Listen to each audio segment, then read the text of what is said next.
Greetings, and thanks so much for joining us today for this exciting conversation. I'm Sheila Warren, the Deputy Global Head of the Center for the Fourth Industrial Revolution Network at the World Economic Forum. I also head our blockchain, digital assets, and crypto division. I'm joined today by a panel of three experts: Alicia Cramer, Senior Vice President, the U.S. Endowment for Forestry and Communities; Shyam Nagarajan, Executive Partner, Blockchain Services, IBM; and Rene Kerkmeester, the Chief Executive of Equigy. My first question is going to be to Alicia. Alicia, tell us more about your initiatives, your organization, and what you're doing in the sustainability area. Sure, and thank you, Sheila. It's nice to be here today. So the U.S. Endowment for Forestry and Communities is a nonprofit public charity that focuses on helping to keep forests working and support communities that are reliant on our forests. So we do a lot with sustainability, from water quality efforts to forest retention, land retention efforts, innovation, etc. And our endowment was a result of the 2006 trade dispute between Canada and the US. And so we've been around about 15 years. We're a small and mighty group of 11, but all of our work is really to help keep those forests intact, working for the communities, and to provide the opportunity to create markets and use that wood to the benefit of those communities. So just some examples of some of the things the endowment might do. We try to help with new market creation, like nanocellulose, where we're looking at innovation around nanocellulose for concrete and reducing the amount of energy needed to produce high strength concrete. We've done a lot of work in support of what's called African American Land Retention Network, SFLR, where we've really helped create an opportunity for landowners to create wealth from their forest land, which results in retaining those forests versus being sold to a land baron or a real estate developer. But that's kind of it in a nutshell. We're catalytic in nature. We try to do things others can't or won't. We look for systemic and transformative opportunities, and that's what really led us down this blockchain path that we're here to talk about today. Thanks so much, Alicia. I'd love to hear from you, Shyam. Tell us about what IBM's up to in this space. Oh, Sheila, thank you very much for the opportunity. IBM has been down the path of sustainability for as long as we've been around. It was one of our very core initiatives, as the chairman, the founding chairman set us upon. We are, IBM as a company itself is working towards a path of net zero, and we are well beyond our targets for the years. But we've also been working very closely since the acquisition of Weather and investments in a lot of these climatenomics area. What we are starting to see is that the impact of climate change is in every enterprise in different ways, all the way from carbon emissions and compliance reporting that these organizations have to deal with, but also their processes, their upstream and downstream sourcing and manufacturers that they have to work with, and how do they work with their economic and as well as their reporting practices has to change. So there's a lot of impact that they have to handle. And IBM is in a position where, because we have already been through this journey, we understand what you have to do in order to get there, but also the fact that the technology can enable and soften a lot of the blows that these things bring to these organizations. So couple of things from IBM's perspective. We are down this path, so we are on the journey ourselves. Second, we have technology that can help these organizations really accelerate this change. And third is that experience, assets, products that we are starting to see are having real impact. And that's also another thing that we are here to share. Thanks for that, Shyam. Rene, over to you. Tell us about your work. Yeah, thank you, Sheila, and thanks for being here. Equigy is a joint venture owned by 5 leading European transmission system operators, grid companies, and our ambition is to unlock smaller distributed flexibilities into the grid. So we're moving to a more consumer-centric energy landscape, And through the blockchain-enabled platform that we run, which we refer to as crowd balancing, electric vehicles, home batteries, heat pumps, air conditions, all these smaller devices can participate in the energy landscape. And this is particularly important for the transmission system operators, who are also having a responsibility to balance the grid. The demand should equal supply at all times. And if a nationwide system is out of balance, then the TSO normally instructs bigger power plants to provide extra power or to do a bit of less. In a situation where we have an increased amount of renewables, solar and wind, the predictability and the volatility becomes completely different. It's much lesser to predict and much more volatile how this balancing act goes. At the same time, there's less of these bigger power plants that we can rely on. So there's a clear need to unlock this distributed flexibility sources. And we needed different technologies to do that, because you can not do it exactly the same as you do it with the big power plant when you unlock millions of devices, and blockchain appeared to us as a good system to do so. So following early pilots in Germany and the Netherlands, the shareholders are now based in Switzerland, Austria, Italy, Netherlands and Germany, and we are growing across Europe. We're growing the ecosystem to set a new standard in this consumer-centric sort of future landscape. This is a question really to all of you. Why is a blockchain additive here? Why can't we just do all the exciting things that you're talking about doing? Why can't we just do that with a legacy system or a centralized system? Why a blockchain? Who wants to go first? I would want Rene and Alicia to answer first, and then I definitely have a point of view, but I want to hear theirs first. Yes. Now, I think maybe to continue, when I talk about customer centricity, consumer centricity, this is a distributed energy system with a lot of stakeholders. You have the suppliers, you have the grid companies, you have the metering companies, you have the equipment companies, the OEMs, car manufacturers, heat pump manufacturers, and they are all part of this massive new ecosystem. Data need to be shared between them, and basically what we needed was a trustful data layer that could combine and integrate all these elements of this future ecosystem. And this is not a central system. That would never work. We needed a system that is distributed from that point of view, which provides trust, where data cannot be mutated, where data that is available is historic. And I think with the blockchain-enabled crowd balancing platform that we now have in the market, we can bring this trust to the relevant parties in our ecosystem. It sounds like what you're saying is there was a need for a single source of truth because of the variety of actors engaging across this ecosystem. Alicia, is that the same situation in forestry? Is it the same use case or same value? I think that's certainly one of the values. The other huge value for us, illegal logging has been a huge environmental challenge for many years. And there are laws out there to try to combat it, but it's been a real struggle to provide the transparency. And so blockchain really affords us the opportunity to look at transparency up and down the supply chain. And that's how we're really getting excited about the use to combat this crime, if you will, that's been around for a long time. Interesting. Shyam, well, you got your wish. You get to go third, so bring it home.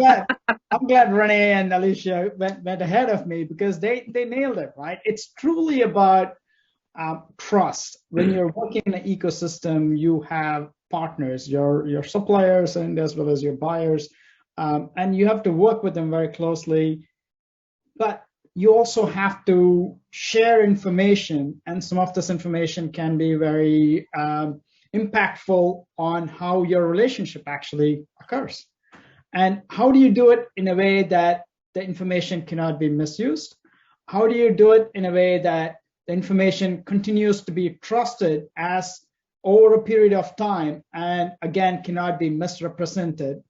And finally, like, organizations have to do their initiatives, and how do you make decisions for internal decisions of enterprises with this transparent information that also affects the ecosystem, right?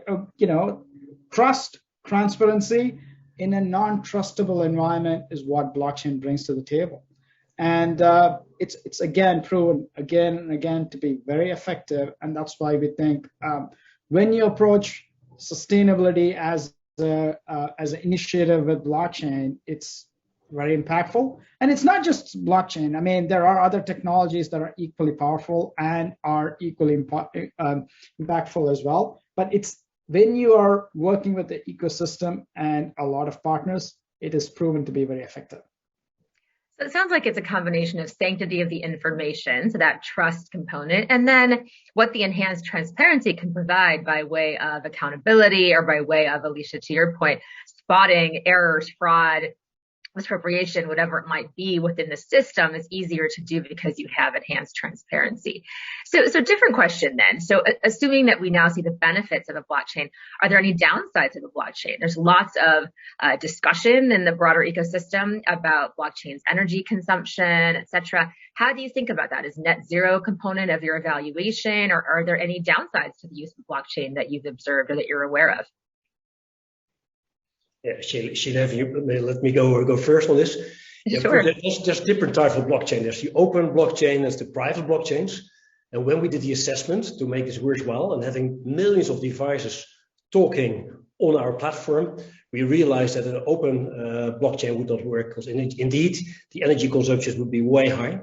So that's why we opted for a private blockchain. We opted for the Hyperledger, and this really mitigates this risk of the extreme energy uses. I would like to iterate again that blockchain is not the purpose of our mission. The balancing of the grid, that is the purpose, and blockchain is just an enabler for us to get to this energy transition, to get rid of these fossil plants and to use the distributed assets as flexibility partners. Yeah.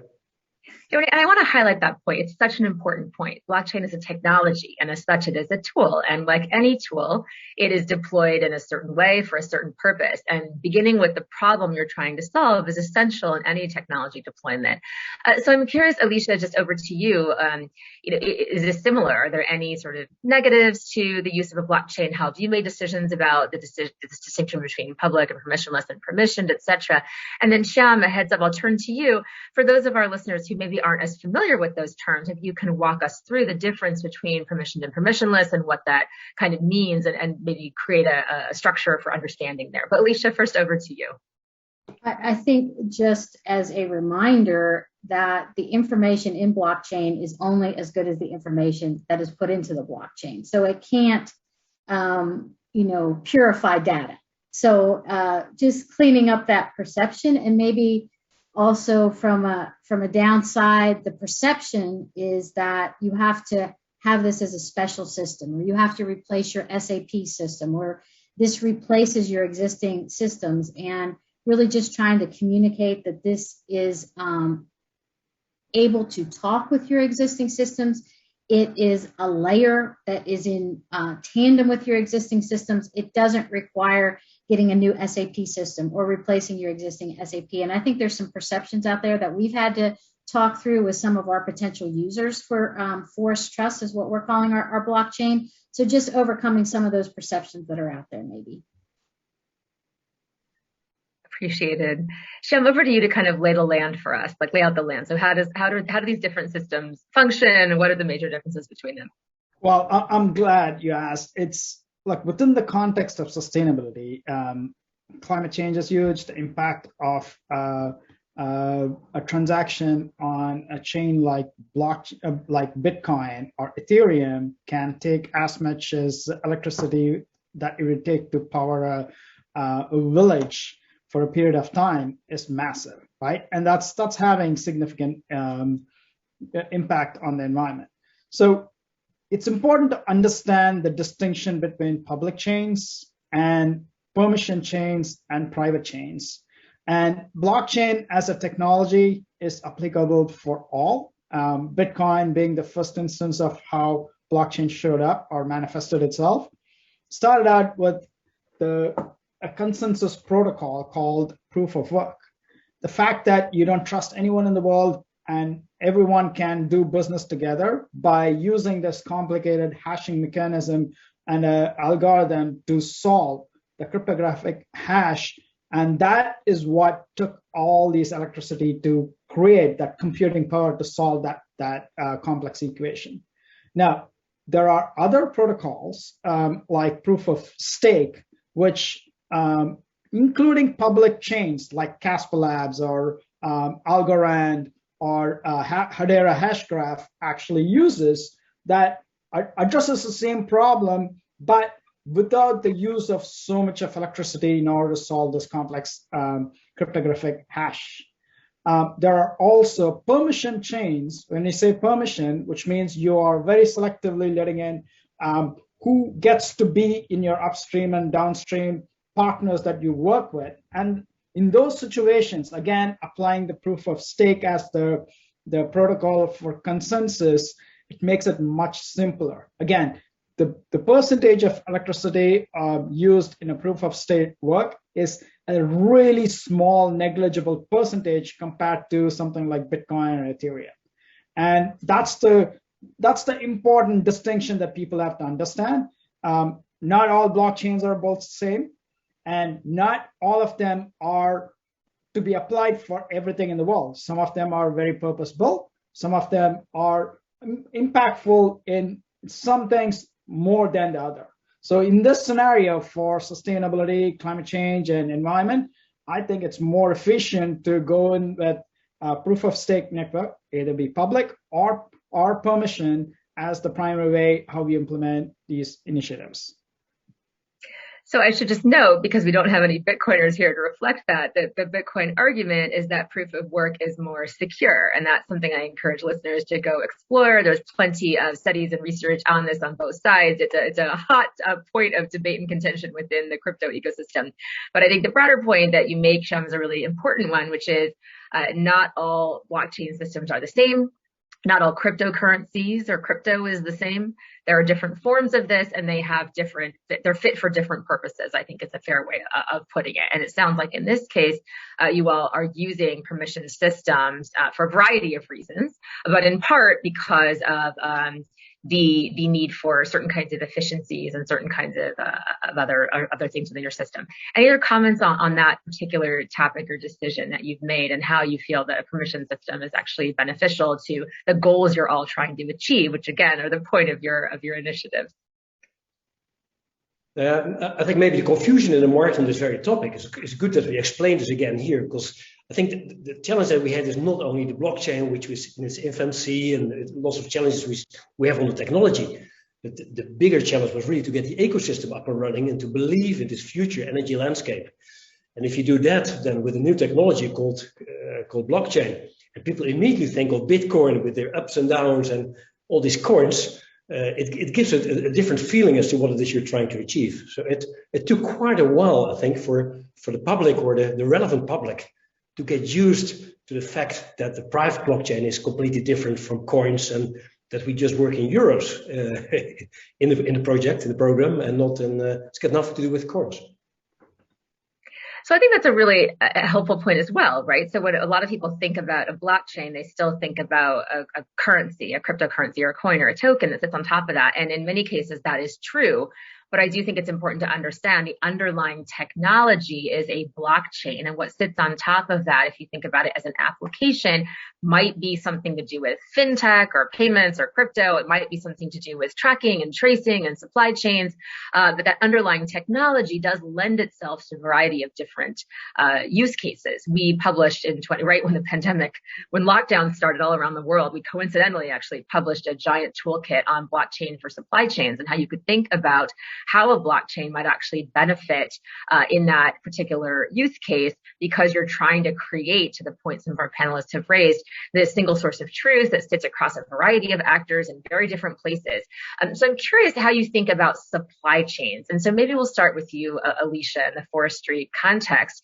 Clearly lumber and all of this has a supply chain behind it. And so can you talk through how the supply chain is affected by the use of a blockchain, how that's made easier? And then Rene, we'll come to you to educate us a bit about the energy grid. You've mentioned this briefly, maybe go into some more detail about how energy is a supply chain of sorts and how we can make sense of that, and maybe in terms that lay people can understand. But Alicia, to you first, please. Okay, thank you, Sheila. So in our supply chain, we like to think of going from the forest to the consumer. And there are many wood products or fiber-based products that can take advantage of the blockchain technology. I think one of the most important things that joins up with the transparency piece is just making sure that that product was sourced legally. And that has been a challenge, especially with the heightened interest in ESG investors, making sure we can see where that wood was sourced and make sure it was legally sourced. And so providing that transparency from the forest to the consumer is going to be a huge advantage for corporations as well as for the consumer.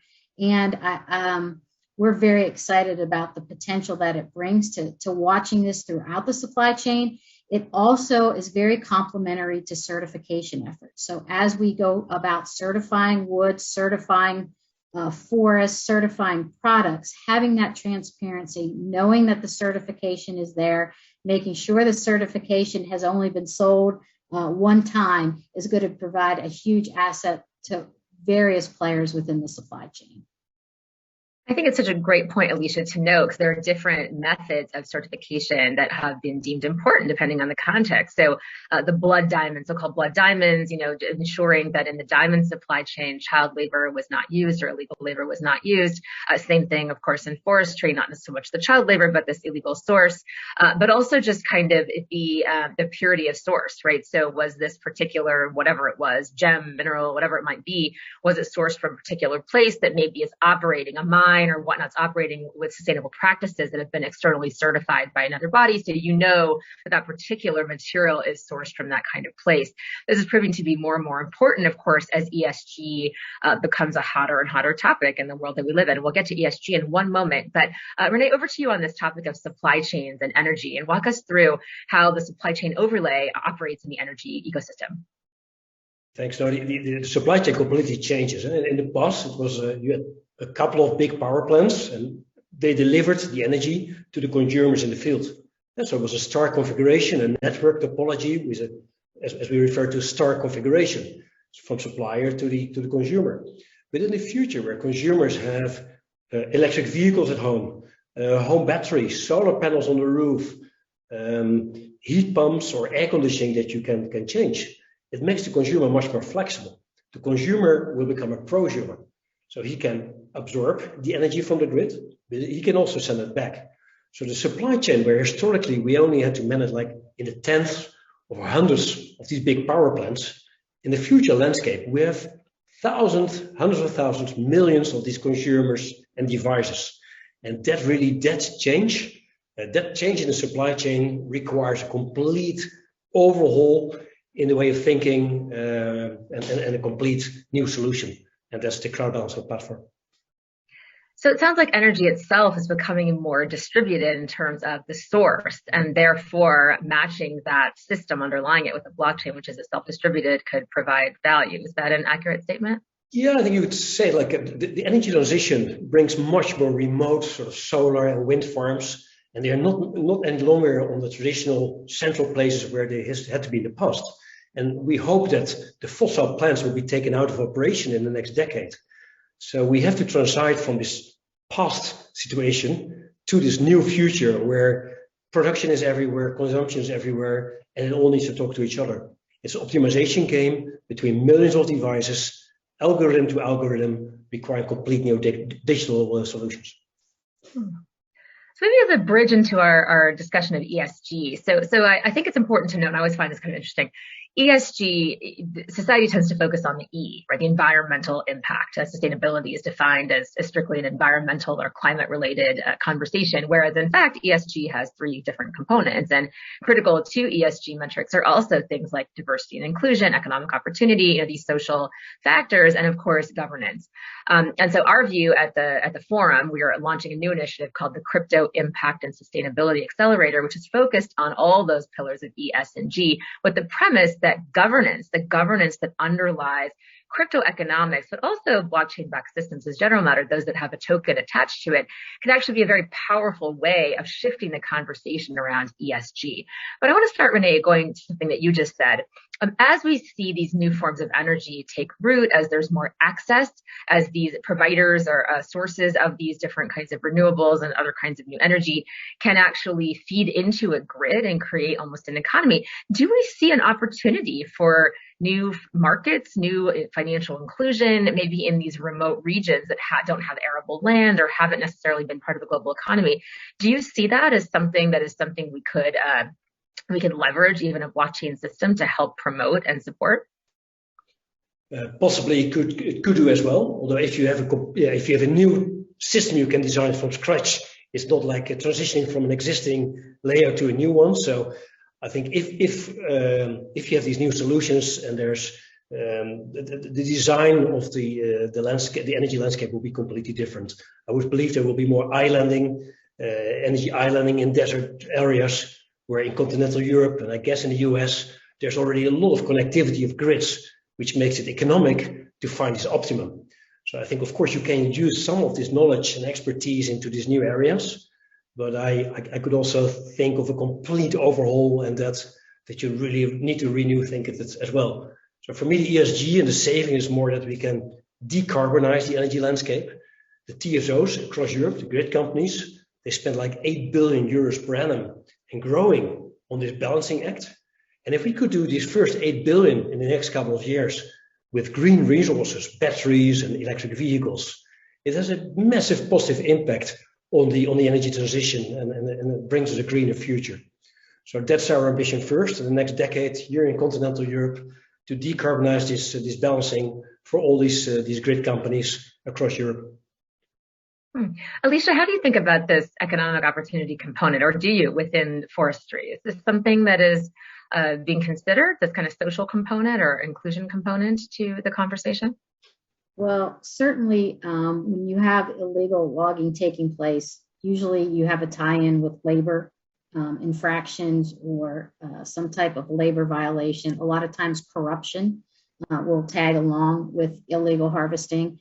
And importing of illegal wood certainly has an economic impact on those that source legally and make products. So there is that economic impact and consideration. So I think the ESG component to all this for illegal harvesting is huge. And when I think about the environmental piece, I really think about where this illegal harvesting traditionally takes place is in some of the most critical biodiverse habitats that we have in the world.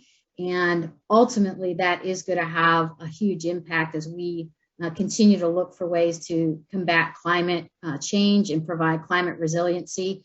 So our hope is that this is going to impact the blockchain forest trust that we've put together is really going to help make a difference to combat some of those challenges within the ESG portfolios. It's really interesting. Thank you. Shyam, question for you. Certainly we're seeing that the need for sustainability targets is something that companies are being held to or being held more accountable to. This is an ongoing conversation. COP26 coming up very soon, of course, is going to have even more of an impact on some of this conversation. What is your view, or perhaps what is IBM's view? How can manufacturers, retailers, other kind of large corporates achieve more accurate carbon accountability using a blockchain, or can they? And is there really a push and pull where the use of a blockchain can lead to more effective reduction in emissions? What are your thoughts on that? Well, look, I think any enterprise that starts on this journey, and a lot of them have already done, definitely there's voluntary reporting, compliance reporting for ESG. That's been asked by the exchanges in order for them to be listed sometimes even. It starts with trying to get a hold of their scope 1 and scope 2 emissions first, the carbon emissions. And scope 1 is fairly easy enough. There are models how they can get that quickly done. Scope 2 is, again, a little bit more straightforward. In the sense that now you're asking your partners, your energy partners and your water and resources partners to share their emission information that you can work with. The challenge really comes in tracking scope 3 emissions. I'll give you an example. Apple today has about 84% of their emissions come from scope 3. And scope 3 is their suppliers, their buyers, their entire supply chain, upstream, downstream, all the way around. And in order for them to show an impact and reduce their carbon emission, they can't do it alone. They have to work with their manufacturers. They have to work with their distributors, their logistics partners in order to reduce that.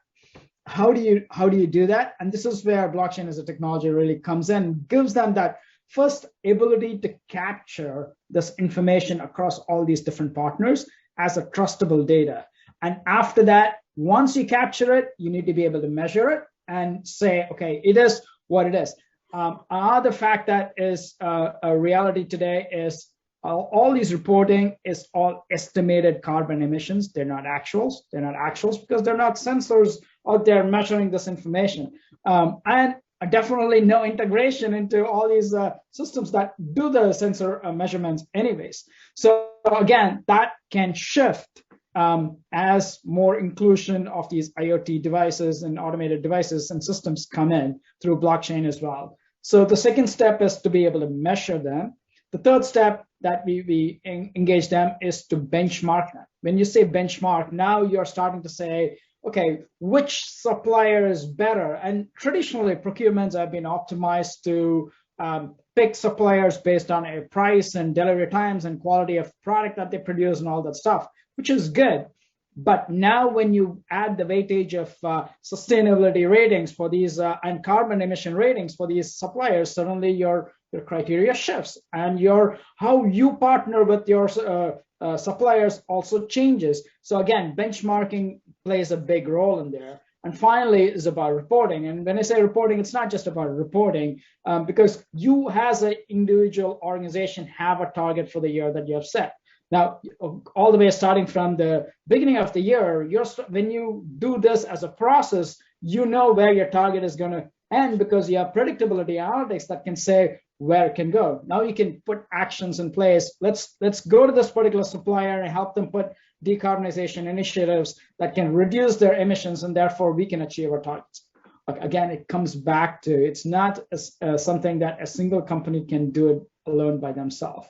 But having the technology backbone to make it all work together makes it very, very trustable and possible in the market. The other point that I also want to bring in is your previous question was about diversity and inclusion.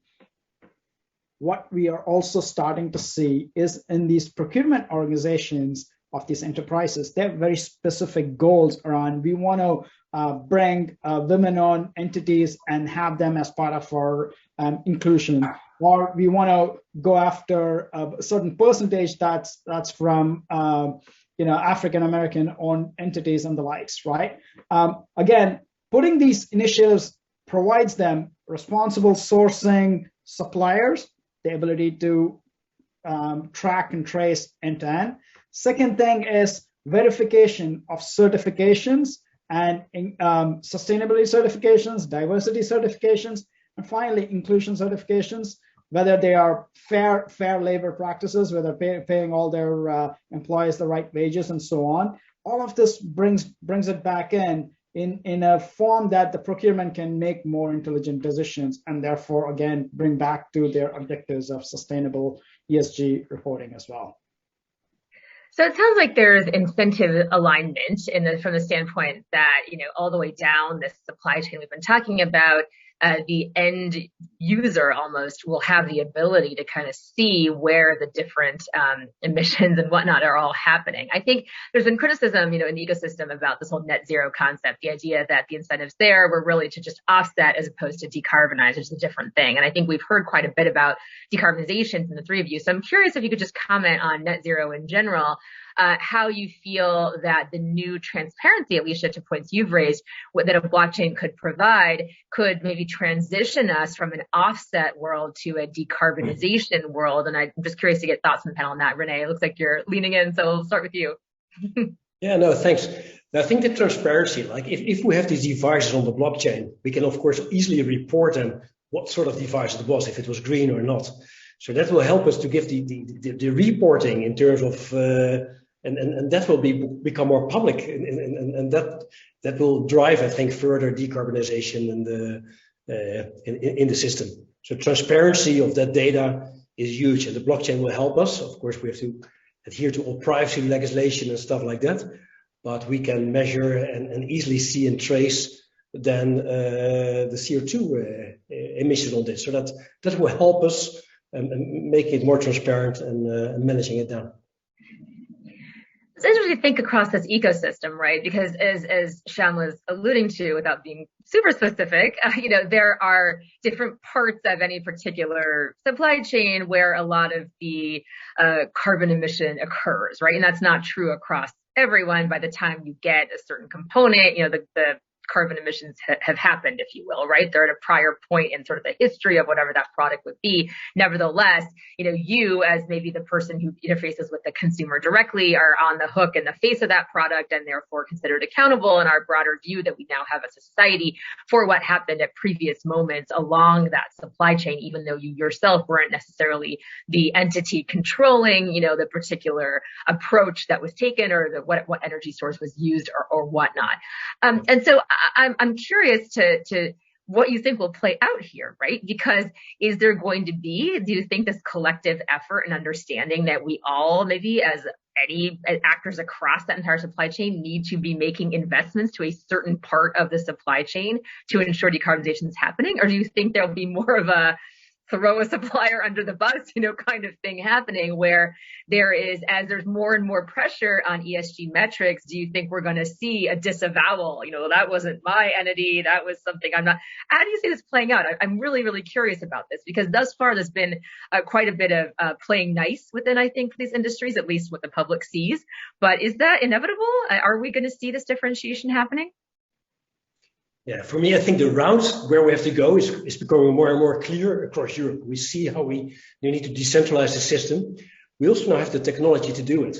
So it's now to make it happen and to take the barriers away. And I don't think necessarily the barriers are technological. As we said, of course, blockchain in its infancy, we still have challenges and some things we're breaking new grounds. But it's more indeed to get the ecosystem together and to work with us on that, but also to get the appropriate regulation to do so. I think consumers should be incentivized to help and deliver back into the grid and not being taxed twice, for instance, that if they use more because they give back, that they have higher grid fees or higher tax, or in some of the regulations, there's beneficial cost treatments for the big power plants, which could be translated into cars or home batteries. So for me, the direction is clear. It is that we together have to take away the barriers. And you see, the market is changing dramatically. You see complete new joint ventures, new aggregators. I mean, some big car manufacturers become their own aggregator. Some acquire aggregators. Some work together with energy companies. But there's a big movement to this new decentralized solution. So this will take place. But I think if we continue the same speed as we do it today, we will not be done in 5 or 10 years. And that's my biggest concern. How can we speed up and drive this forward?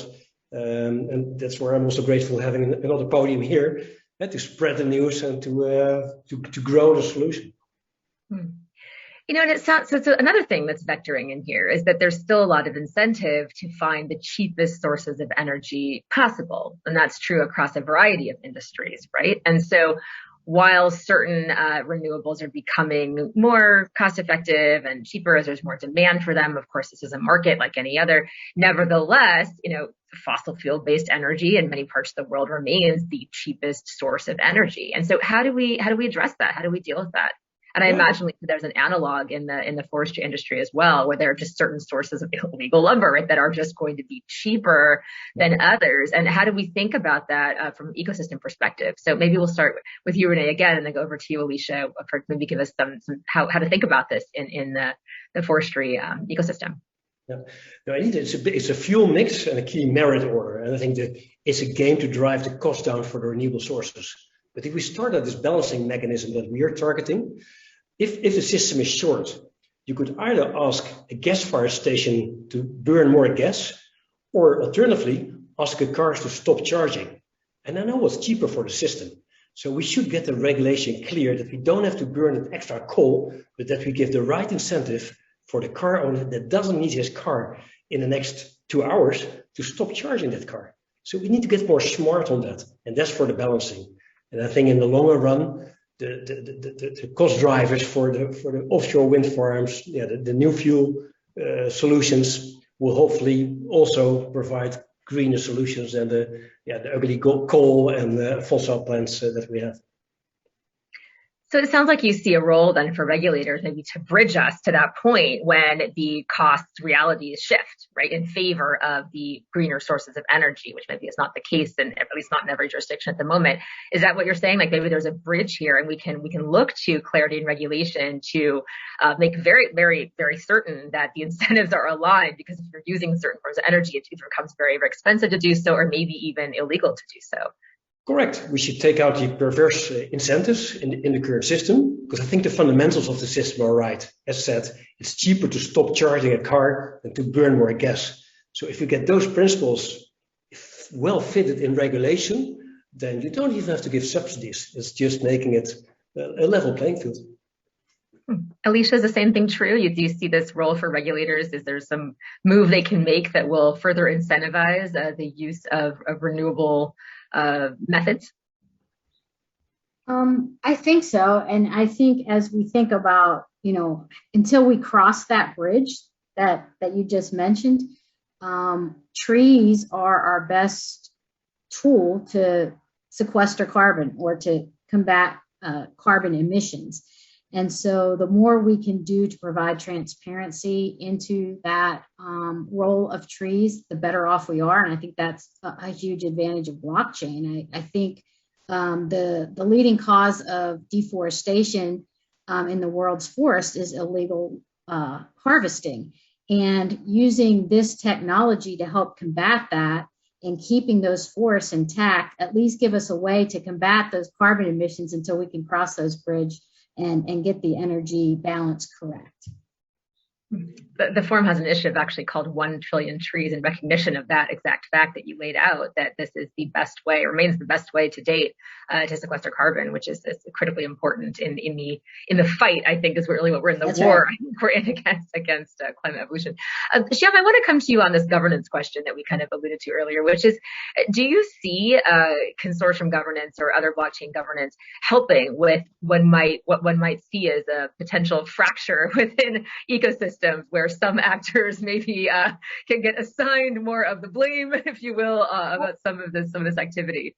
Well, I'll come to governance in just a minute. I do believe there's a mismatch in the market today. There's no one marketplace where that matches the buyers and the sellers. So someone who has a huge patch of land and has got trees in his backyard that they want to offer as a carbon credit, and then a seller, I mean, I use so many electronics, and if I was offered a way to offset it in a way that's not and that I'm happy to, there isn't a one place that's available to make it work, right?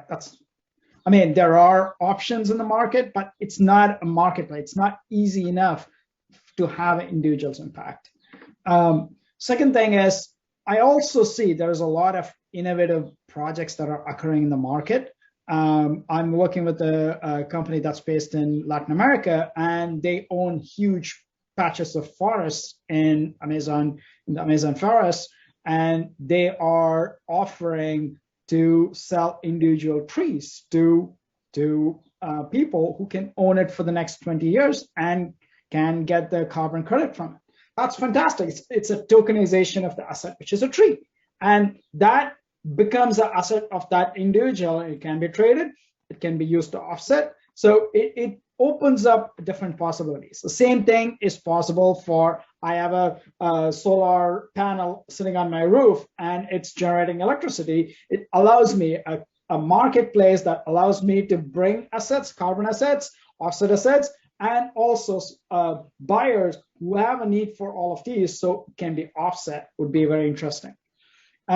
The second thing that is about incentives. Rene, you mentioned about the right kind of incentives that needs to be established in the system.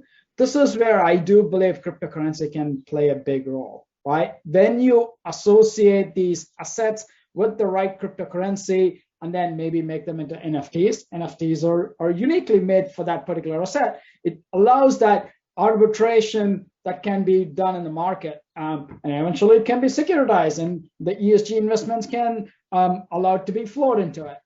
Last point is around regulation. You both touched on this. Look, I think there are regulations, but there's always going to be disparity depending on what geography that you're going to be in at the regulation level, right? And in order to make it common, I think decentralization governance becomes even more important part.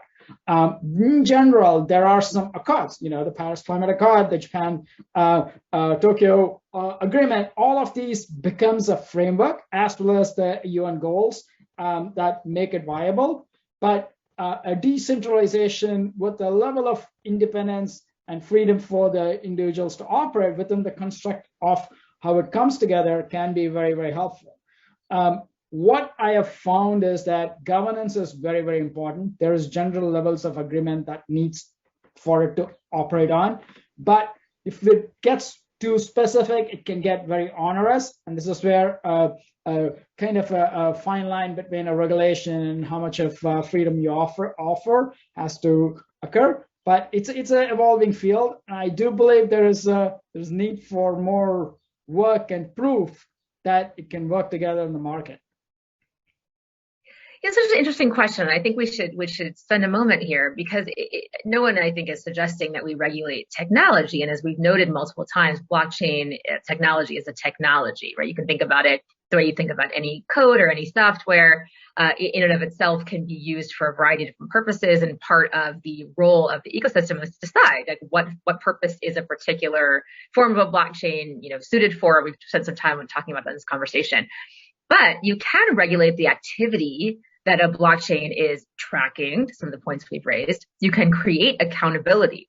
So Alicia and Rene, we've all of us have mentioned this concept that a blockchain provides additional transparency. Without going into the technical details of how that happens, I think it's important to note that transparency alone does not necessarily create accountability. Okay, so I am a former corporate lawyer. There's a concept called the data dump. You're in litigation. There's you see this in movies, right? There's one email that if they find it, the other side finds it, your whole case is sunk. So what do? You send over like huge amounts of data, and you really trust that person will be able to discern what is wheat and what is chaff in that particular environment. Similarly, just because something is transparent, you have accessibility to it, doesn't mean you can interpret what it says, and it also doesn't mean there's accountability built on top of that.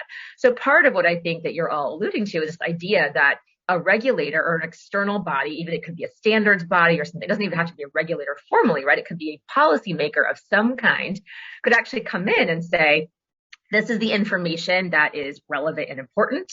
Here is what can be done with that information to create accountability, whether that's, Rene, to your point, through increased taxation or fines or penalties on certain kinds of activity that can then be visible, whether, Alicia, to your point, it's criminalization of certain kinds of sourcing, right, that could then be exited from a supply chain, and that particular product is no longer able to enter into the flow of that particular ecosystem, or other kinds of things. And so I just want to land this point clearly to say it's the activity that we are saying, and correct me if I'm misquoting you or misstating what you're saying. That activity is what we would like to see regulated or have policies around. It's not the technology underlying it itself, and that distinction is something that at present moment in the United States is a hot topic. Which can you regulate the activity without regulating or somehow impinging upon innovation in the underlying technology. So curious in general to get your thoughts, and also just more specifics around what policies you think would be most beneficial in the areas in which you're spending most of your time these days. Yes? Yes, go ahead. No, I agree with this accountability, but also would like to bridge it to the standardization. Because when I now refer back to Europe, when we talk to the big car manufacturers who are producing the electric vehicles, they said that in multiple smaller distributed grids, they already proved the solution that they can bring the power from the car back into the grid. But if you have 100 or all these different standards for every different European market and country and city, it will never work. So they came to us when they saw our solutions that owned by 5 leading TSOs across Europe, make this a European standard, because only that allows them to have a true European coverage for the solution. And also then it's easier to talk to regulators on accountability, on transparency, on all these topics. If this is going to be a system which is all over the place with multi-technical solutions, you will never get there. And I think that's the unique opportunity that we have now. Also as a non-for-profit, Equigy is not for profit, owned by regulated firms, to drive this standard in Europe and to get all the big manufacturers, OEMs, aggregators, suppliers, get all this ecosystem together so that we can report on these important things that you mentioned. Alicia, would there be benefit from global standards in the forestry industry, or is that something that is so specific to the land and the location because it isn't the same thing? Like energy can travel obviously more quickly than a giant tree, right? So is that something that could be helpful? Well, there are some global standards if we think about certification bodies, or we think about like the SFI and FSCs of the world. So there are some standards there, and there's certainly some regulation in place, country by country. It's just really what's been adopted for a certain supply chain. Not all of the forest products supply chain require the same standards. So I wouldn't say there's a global standards, but there are standards that we operate within. So I think at least in the case of Forest Trust, the plan is to have our founding partners help to set the governance related to the different participants. And from a permission, since we have the permission-based opportunity, we'll use that approach to help put in place what we want to be acceptable and what won't be acceptable. And so I think a lot of it comes down to using our governance structure, our founding partners, to help set those standards. And of course, technology itself does have standards. I don't know, Shyam, if you want to comment on just kind of some of the standards creation of the blockchain ecosystem. Yeah, go for it. Yeah, so I just want to call out a piece of work that the FDA, the Food and Drug Administration Agency, has been doing. Food safety standards and food traceability standards has been something that they have actually gotten it right. I think they've gotten it right. Because over a period of time, I've seen this grow. And of course, Rene, you and Alicia are familiar with the IBM Food Trust, which grew from our partnership with Walmart. And Frank Yanis, who is the deputy director of FDA right now, is responsible in driving that food traceability, essentially established that regulation and the standard on how organizations can trace the food from the origin all the way to the plate. And it's again comes back to what we're talking about. It's about transparency. It's about leveraging that trust across all the ecosystem players. It's including the ability to certify if you're organic producing farm, the organic practices to be certified and to be shared as part of the entire sourcing chain. That's one. Now, what's happened is that any countries that are starting to trade with United States on food slowly are starting to adopt these standards, because at the end of the day, they have to be compliant to it too, right? So we are starting to see now Canada take that same and similar standards, implement that in Canada. Latin American countries are starting to do that as well. So a regulation that is starting to have an impact at the low at a single level, starting to slowly take roots in other parts of the world. And Europe already has very stringent food traceability rules, but essentially how they are coming together is very interesting as a regulatory standard body and evolving from there. I'm a native Californian. I call this the California theory of change, right? Like just kind of force the issue through some aggressive regulation and kind of see what happens at a federal level. So it doesn't always work, but it's certainly an approach. I think we have time for one last topic, which I'd love to turn to sustainable financing and investments as a general matter. And so a question about how the activities that you're all engaging in, what you're seeing, is going to have an impact on sustainable financing and on the investment space. Maybe, Shyam, you want to start with this one. Sure. The reality is that consumers are becoming more aware of where their money is being used by these investment organizations, either into how they want it to be seen to be invested, ethical and environmentally safe and socially responsible and well-governed organizations. The fact that the investment horizons that have typically been 5 to 7 years have shifted from 10 to 20 years for ESG investments is an amazing shift, right? That also comes back in putting the onus on these investment organizations to track, trace, and show compliance for ESG in the entities that they are investing in. This is a really, really tough task, because having records for 20 years and continuing to prove every year the investment that they've already made is continuing to be in the company that they are still sustainable, still doing the compliance that you need, is a very, very difficult task. So that's one part of it. But the money in ESG investment has really going up. So again, new forms of investments are coming. When you start to see, okay, these institutional investors are sitting in a lot of money, they don't have enough companies to invest, or they don't have a way to prove that investor in the company that actually is responsible. Now they're starting to look at, okay, how do we go back and look at SME financing, right? Small and medium business financing, or diversity and inclusive companies financing. So slowly it's shifting to trade financing, where they can actually supply or provide money and have a rotation, again, different forms of financing occurring in the market as well. The other thing is we're also starting to see this money go into development goals for countries, where again, it's because the investment horizon is 10 to 20 years, they could actually see the results from an individual country having a significant impact at the domestic level in ESG initiatives, differ from a traditional stock market kind of investments as well. So a lot of changes, and I do think the financing side is opening up to the ESG, and not enough investment vehicles are there, and it's slowly starting to change. Rene, Alicia, any comments on that, or any final thoughts for us as we move to close? Yeah, I mean, I think we discussed supply chain earlier, and I think the money flows will also change dramatically in the energy landscape, and way beyond only ESG.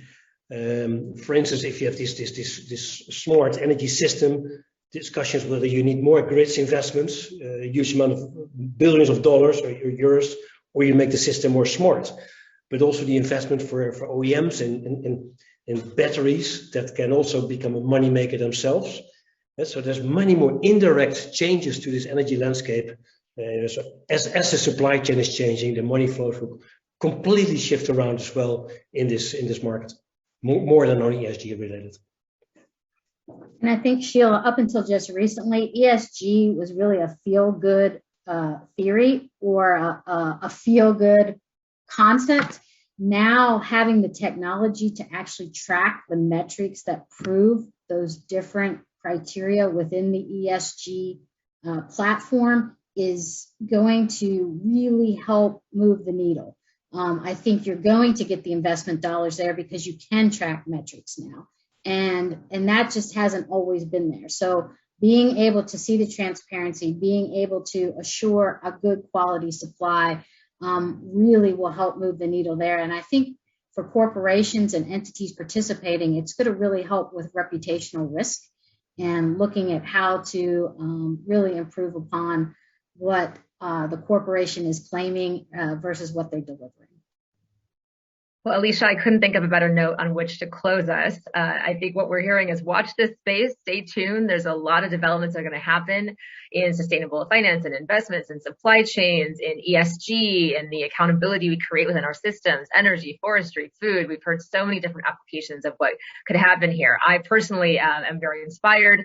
Thank you so much to this esteemed panel, Alicia Cramer, Rene Kerkmeester, Shyam Nagarajan. Such a pleasure to get to have this conversation with all of you. Thank you all to those listening, and stay tuned for the rest of the week.